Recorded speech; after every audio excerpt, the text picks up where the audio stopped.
Hello, welcome to Mon petite channel. இன்றைக்கி நாம் பார்க்க போகிற டாபிக் என்னென்னா தி ட்ரூ பீயிங். பகவான் ஸ்ரீ அரவிந்தர் நம்மளோட ட்ரூ பீயிங்கை ரியலைஸ் பண்ணும்போது அது 2 அம்சத்தில் இருக்கும்னு சொல்லியிருக்காரு. ஒன்று ஜீவாத்மா, இன்னொன்று சைக்கிக் பீயிங். இது ரெண்டுக்கும் இருக்கிற வேறுபாடு என்னென்னா, ஜீவாத்மாவை நம்ம ரியலைஸ் பண்ணும்போது அது யூனிவர்சலாக இருக்கும். அதே சமயத்தில் சைக்கிக் பீயிங்கை ரியலைஸ் பண்ணும்போது அது இண்டிவிஜுவலாக இருக்கும். நம்ம ஃபஸ்ட்டு ஜீவாத்மாவை ரியலைஸ் பண்ணும்போது அது எல்லா விஷயத்துலேருந்தும் தனித்து இருக்கிற மாதிரி நம்மளுக்கு தெரிய வரும். அது செல்ஃப் எக்ஸிஸ்டிங்காக இருக்கும். அதே சமயத்தில் எது கூடயும் அட்டாச் ஆகாமல் ஒரு பற்றற்று இருக்கிற மாதிரி நம்மளுக்கு அந்த ரியலைசேஷன் இருக்கும். இந்த ரியலைசேஷனுக்கு தான் நம்ம ட்ரெடிஷனில் ட்ரை கோகோனட்டோட ஒப்பிடுவாங்க. அதாவது ஒரு தேங்காய் கம்ப்ளீட்டாக ட்ரை ஆகிடுச்சுன்னா அது அதோட கூடுலேருந்து பிரிஞ்சிரும். அந்த ஷெல்லோட ஒட்டி இருக்காது, அது தனியாக பிரிஞ்சிரும்.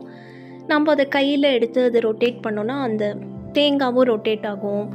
அது அதோட கொஞ்சம் கூட அது ஒட்டி இருக்காது. ஸோ இந்த ஷெல்லுன்றது ஃபிசிக்கல் கான்ஷியஸ்னஸ், அதுக்குள்ளே இருக்கிற தேங்காய்ன்றது சோல். ஸோ இந்த ஜீவாத்மான்றது எப்போவுமே நம்ம பாடி கான்ஷியஸ்னஸோட அட்டாச் ஆகியே இருக்காது, அது தன்னிச்சையாக இருக்குன்றது புரிய வைக்கிறதுக்கு தான் இந்த எக்ஸாம்பிள் சொல்லுவாங்க நம்ம ட்ரெடிஷனில்.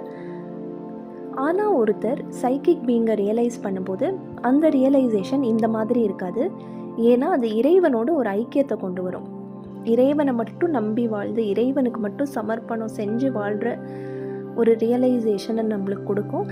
அதே மாதிரி நம்மளோட நேச்சரை சேஞ்ச் பண்ணி நம்மளோட உண்மையான மென்டல், வைட்டல் அண்ட் ஃபிசிக்கல் பீயிங்கை நாம் உணர்றதுக்கும் அது வழிவகுக்கும்.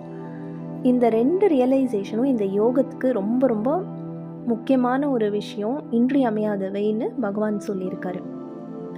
நான்ற அகங்காரம், அதாவது நமக்குள்ளே இருக்கிற ஈகோ, இந்த நேச்சர்னால தான் கட்டமைக்கப்பட்டிருக்கு. அது மென்டல், வைட்டல் அண்ட் ஃபிசிக்கல் ஃபார்மேஷனாகவும் இருக்கும்னு சொல்லியிருக்காரு. ஆனால் நம்மளோட ட்ரூ பீயிங்கை நம்ம கண்டுபிடிச்சிட்டோன்னா இந்த ஈகோடு தேவைன்றது கம்ப்ளீட்டாக மறைஞ்சிரும். இந்த ஈகோன்ற ஒரு விஷயமே கம்ப்ளீட்டாக மறைய வேண்டிய கட்டாயம் வந்துரும்னு சொல்லியிருக்காரு. அந்த ஈகோக்கு பதிலாக நம்மளோட ட்ரூ பீயிங் தான் அதுக்கப்புறம் நம்மளை வழி நடத்தும். இதுக்கு நான் ஒரு எக்ஸாம்பிள் சொல்கிறேன். நம்ம ஃபஸ்ட்லாம் லெட்டர் தான் போட்டுட்ருந்தோம். ஏதாவது ஒரு மெசேஜோ ஏதாவது ஒரு இன்ஃபர்மேஷன் கன்வே பண்ணோன்னா நம்ம லெட்டரில் எழுதி போஸ்ட் பண்ணிகிட்ருந்தோம். ஆனால் இப்போது இமெயில், மொபைல் இப்போ வந்ததுனால நம்ம எதாக இருந்தாலும் ஃப்ராக்ஷன் ஆஃப் செகண்டில் அந்த மெசேஜை பாஸ் பண்ண முடியும். ஸோ இந்த விஷயம் வந்த உடனே அந்த லெட்டரோடு யூஸ்ன்றது கம்ப்ளீட்டாக போயிடுச்சு. ஸோ அதே மாதிரி தான் நம்ம ட்ரூ பீயிங்கை நம்ம டிஸ்கவர் பண்ணதுக்கப்புறம் நம்ம ஈகோவோட தேவையே இருக்காதங்க. அது கம்ப்ளீட்டாக அந்த இடத்துல இந்த ட்ரூ பீயிங் ரீப்ளேஸ் செய்யப்படும் அப்படின்னு பகவான் சொல்லியிருக்கு. தேங்க்யூ.